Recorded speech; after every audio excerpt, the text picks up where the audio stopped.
Hello everyone, welcome to WiFi study which a part of Unacademy group. दोस्तों, आज की इस quiz video में हम देखने वाले हैं कुछ और इम्पोर्टेंट क्वेश्चन आंसर जो कि एग्जाम के पॉइंट ऑफ व्यू से काफ़ी इंपॉर्टेंट होने वाले हैं। तो आप इस वीडियो को शुरू से लेकर एंड तक देखिएगा। वीडियो पसंद आए तो प्लीज़ लाइक कर देना और अपने सभी दोस्तों के साथ में भी ज़रूर शेयर करिएगा। ठीक है।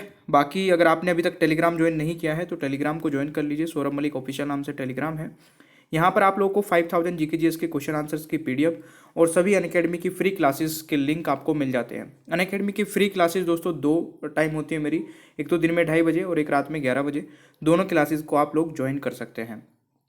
अनअकैडमी प्लस का दोस्तों जो सब्सक्रिप्शन अगर आप ज्वाइन करते हैं तो आप लोगों को लाइव क्लासेस मिल जाती है, स्ट्रक्चर कोर्स मिलता है, वीकली टेस्ट, अनलिमिटेड एक्सेस और भी बहुत सारे बेनिफिट हैं जो कि आपको एक एग्जाम क्रैक करने में रिक्वायरमेंट होती है ना। तो आप लोग जब भी कोर्स ज्वाइन करेंगे किसी भी कैटेगरी में, ठीक है, अनअकैडमी की सभी कैटेगरीज में आप लोग इस कोड को अप्लाई कर सकते हैं, स्टडी 10।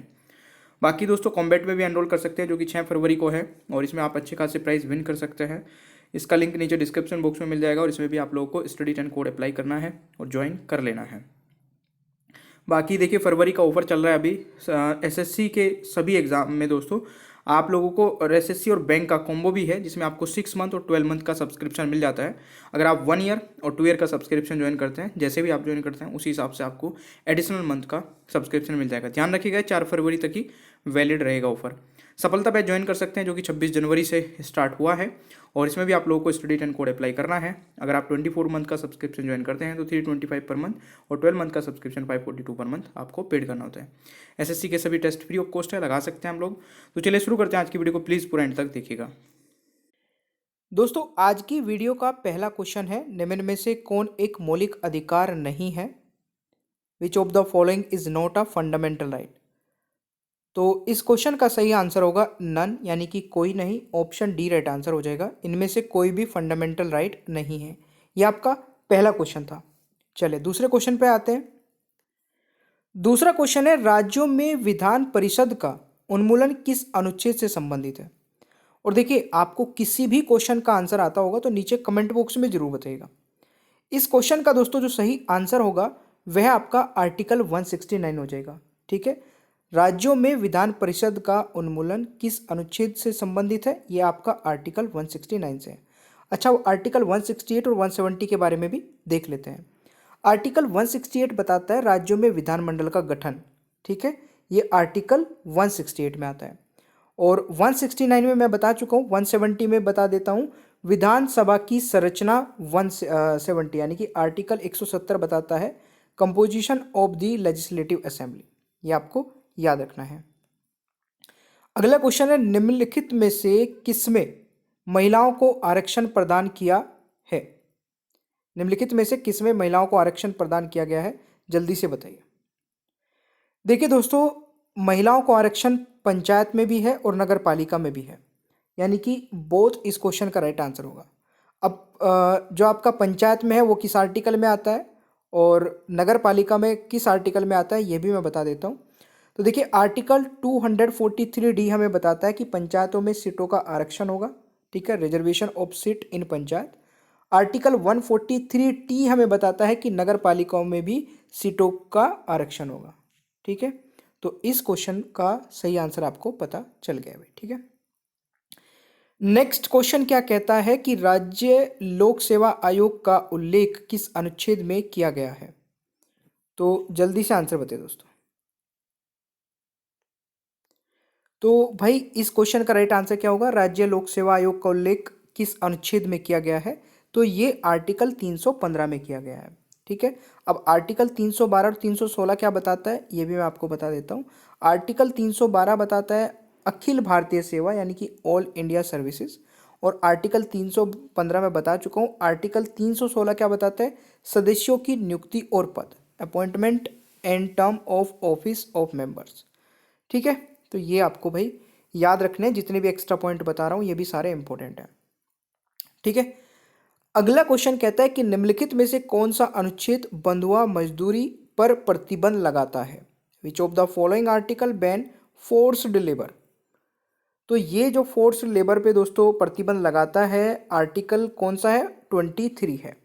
ठीक है, आर्टिकल 23 जो है वो prohibition of traffic in human being and force labour यानी कि मानव तस्करी एवं बाल श्रम पर निषेध करता है। आर्टिकल 24 भी इंपॉर्टेंट है, ये आर्टिकल 23 में बता चुका हूँ। आर्टिकल 24 क्या बताता है?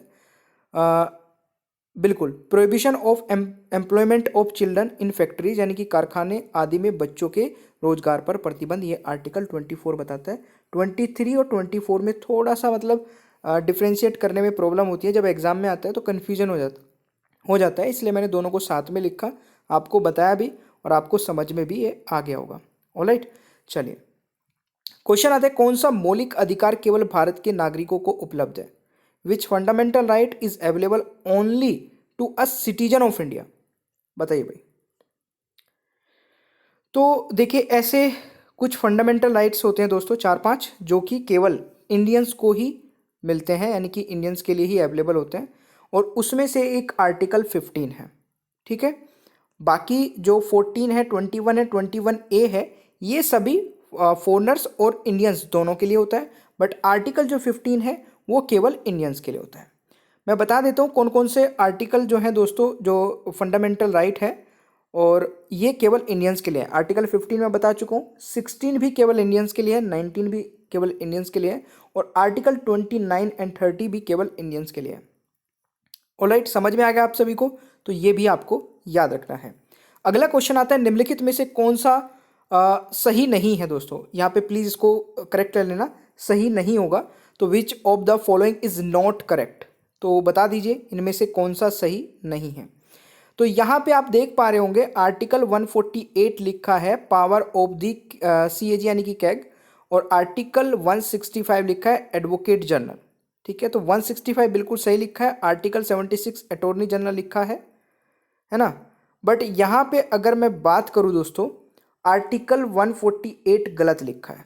आर्टिकल 148 जो है ये comptroller and auditor general of India के लिए है, सॉरी के लिए नहीं है। और यहाँ पे अगर मैं बात करूँ, देखिए भारत के नियंत्रक और महालेखा परीक्षक के लिए 148 है, और 149 है duties and power of the comptroller and auditor general of India. तो इस क्वेश्चन का राइट आंसर हो जाएगा ए। ठीक है, यहाँ पे क्या लिखा है ध्यान से पढ़ लेना भाई, कभी आप बोलो पावर ऑफ द कैग है, और वैसे क्या है यहाँ पे CAG यानी कि comptroller and auditor general of India के लिए है आर्टिकल 148। ठीक है, और जो पावर है ना वो 149 में है। ठीक है, यहाँ पे 148 में था, जो गलत था, 149 में पावर है। मतलब आप समझ गए ना मैं जो समझाना चाह रहा हूँ आप लोगों को, कंफ्यूज मत होइए। 148 और 149 दोनों में मैंने डिफ्रेंशिएट करके यहाँ पे लिख दिया है, अब आप आराम से पढ़ के समझ लेना भाई। नेक्स्ट क्वेश्चन पे आ जाइए, संसद की सदस्यता हेतु योग्यता किस अनुच्छेद से संबंधित है? Qualification for membership of parliament is given under which article?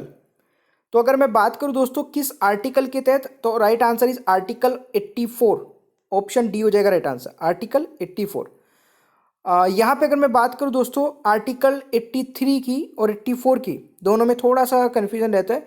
संसद के सदनों की अवधि होती है आर्टिकल 83 में, और संसद की सदस्यता के लिए योग्यता आर्टिकल 84। दोनों ही इंपॉर्टेंट है, दोनों आपको याद रखने हैं। ठीक है ना, चलिए अगला क्वेश्चन है, लोकसभा उपाध्यक्ष का प्रावधान किस अनुच्छेद के अंतर्गत किया गया है? बता दीजिए भाई, under which article the provision of Lok Sabha deputy speaker given? तो यहां पे अगर मैं बात करूं दोस्तों आर्टिकल 93 में है।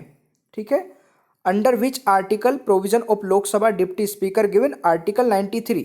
अब आर्टिकल 89 और 94 और 95 के बारे में बता देता हूं। आर्टिकल 89 क्या बताता है? The chairman and deputy chairman of the council of state, ये आर्टिकल 89 बताता है। आर्टिकल 94 क्या बताता है? अध्यक्ष और उपाध्यक्ष के पद का अवकाश, त्यागपत्र और निष्कासन, ये 94 बताता है। ऑलराइट, क्लियर है सभी को?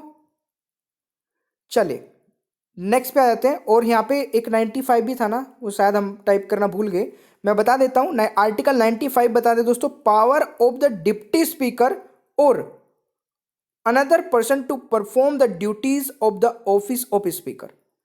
ठीक है, ये आपको याद रखना है। क्वेश्चन है, कौन सा अनुच्छेद भारतीयों को विदेश जाने का अधिकार देता है? Which article give Indians the right to go abroad? तो ये आर्टिकल कौन सा है दोस्तों? आर्टिकल 21 है भाई, आर्टिकल 21, यानी कि protection of life and personal liberty, ये आपका आर्टिकल 21 बताता है। बाकी आर्टिकल 24 क्या बताता है? Provision of employment of children in factories, ये मैं आपको पीछे भी बता के आया था। और ये आर्टिकल इंपॉर्टेंट है गाइज, ये क्वेश्चन बहुत बार रिपीट हो चुका है कि आर्टिकल 24 में क्या आता है। ठीक है, 21 भी कई बार आ जाता है, तो बट आर्टिकल 24 जरूर याद रखिएगा। ऑलराइट, चलिए गाइस, अगला क्वेश्चन है, निम्नलिखित में से कौन सा अनुच्छेद राज्यों को शराब पर प्रतिबंध लगाने का अधिकार देता है? जैसे कि आपने देखा होगा या देखा नहीं होगा तो सुना होगा कि बिहार में शराब पर प्रतिबंध लगा है। तो ये कौन सा आर्टिकल राइट देता है कि कोई भी राज्य गवर्नमेंट अपने राज्य में शराब पर प्रतिबंध लगा सकती है? ये आर्टिकल कौन सा है?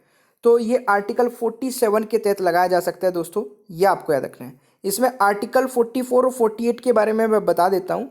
आर्टिकल 44 है दोस्तों, uniform code, civil code for citizens, नागरिकों के लिए समान नागरिक संहिता। और आर्टिकल 48 है the organisation of agriculture and animal husbandry, यानी कि कृषि और पशुपालन का संगठन, ये आर्टिकल 48 बताता है। ठीक है गाइस, चलिए जी, अगला क्वेश्चन क्या कहता है कि राष्ट्रपति और उनके अनुच्छेदों के संबंध में निम्नलिखित का मिलान करें। तो इनमें से आपको मैं थोड़ा समय दूंगा इसमें 3-4 सेकंड का, कि मतलब 10 सेकंड तक, कि आप इसको आराम से पढ़ें और आंसर करेक्ट लगाने की कोशिश करें। करिए एक बार ट्राई।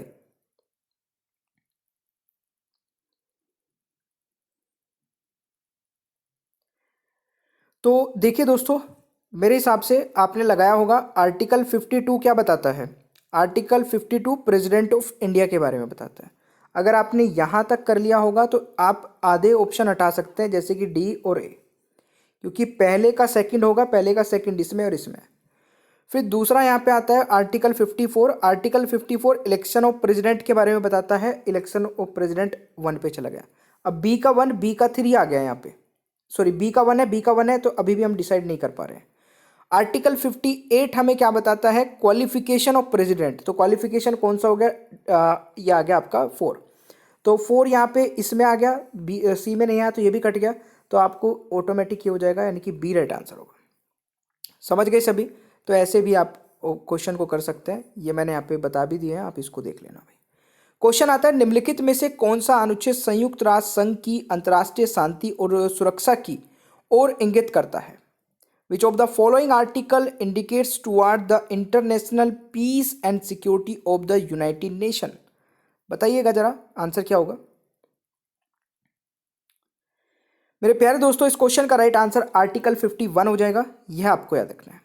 ठीक है, चलिए जी, अगला क्वेश्चन है, अगर राज्यसभा के सभापति और उपसभापति मौजूद नहीं हैं तो अध्यक्षता कौन करेगा?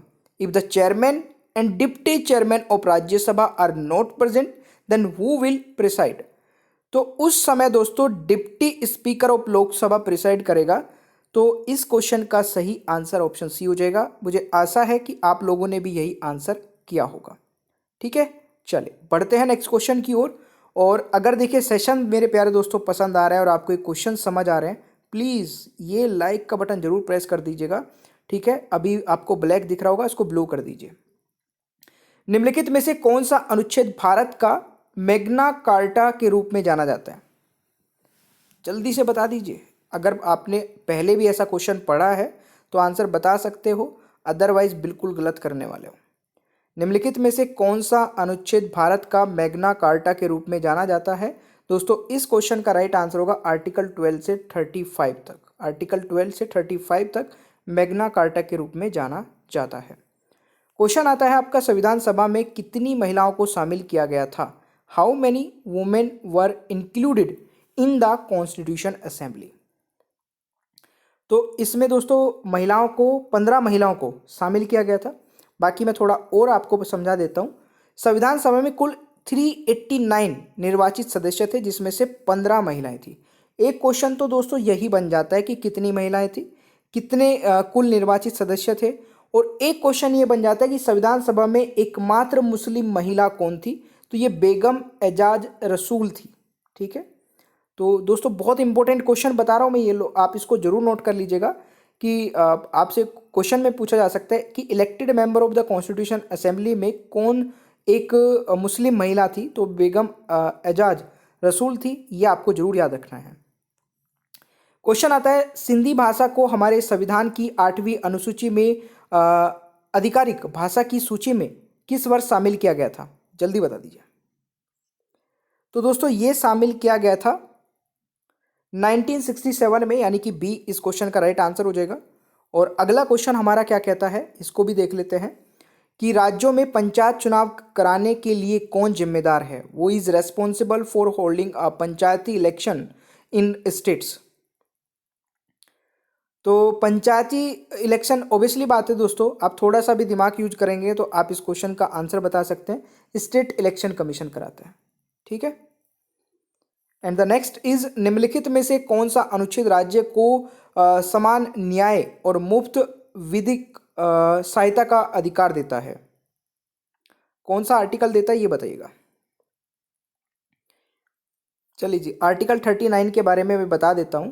आर्टिकल 39 ये आपका हो जाएगा राइट आंसर। आर्टिकल 43A और 48 के बारे में बता देता हूं। 43A क्या बता दे दोस्तों, उद्योगों के प्रबंधन में श्रमिकों की भागीदारी को सुरक्षित करने के लिए कदम उठाना। आर्टिकल 48 एक क्या बताता है, पर्यावरण का संरक्षण और सुधार तथा वनों एवं वन्य जीवों की सुरक्षा, ये हमें आर्टिकल 48 बताता है। ठीक है, तो ये दोस्तों आपको याद रखना है। एंड द नेक्स्ट इज कोई व्यक्ति बिना चुनाव जीते कितने दिनों तक मंत्री रह सकता है, काफी important. How long can a person be minister without winning the election, without winning the election. तो गाइज देखिए 6 महीने तक कोई भी पर्सन मिनिस्ट्री पद पर रह सकता है, कितने, 6 महीने तक, ये आपको याद रखना है। ऑलराइट, चलिए, और देखिए प्लीज यार लाइक करते रहा करें। चलिए भाई नेक्स्ट। और देखिए गाइज एक बहुत ही अच्छा फीचर जो कि अनअकैडमी पर आपको मिल जाता है, जहाँ पे आप रिपोर्ट कर सकते हैं कोई भी inappropriate content in the video, मतलब वीडियो में आपको कुछ भी ऐसा लगता है जो कि स्टडी से रिलेटेड नहीं था, तो आप उसको रिपोर्ट करके अपना प्राइज़ विन कर सकते हैं। ठीक है, नीचे ही डिस्क्रिप्शन बॉक्स में आपको एक फॉर्म मिल जाएगा जिसमें आप ये चीज़ें भेज के, और जो सबसे पहले भेजेगा उसको प्राइज़ मिलेगा। ठीक है, बाकी thank you so much guys, channel को सब्सक्राइब कर लीजिएगा, पीडीएफ भी आप डाउनलोड कर सकते हैं, बेल आइकन को ऑन रखिए और वीडियो को लाइक और शेयर करना भूलिएगा मत। ठीक है, और देखिए अनअकैडमी पर मेरी 2 स्पेशल क्लासेस हो रही है, इसके बारे में मैं बता देता हूँ।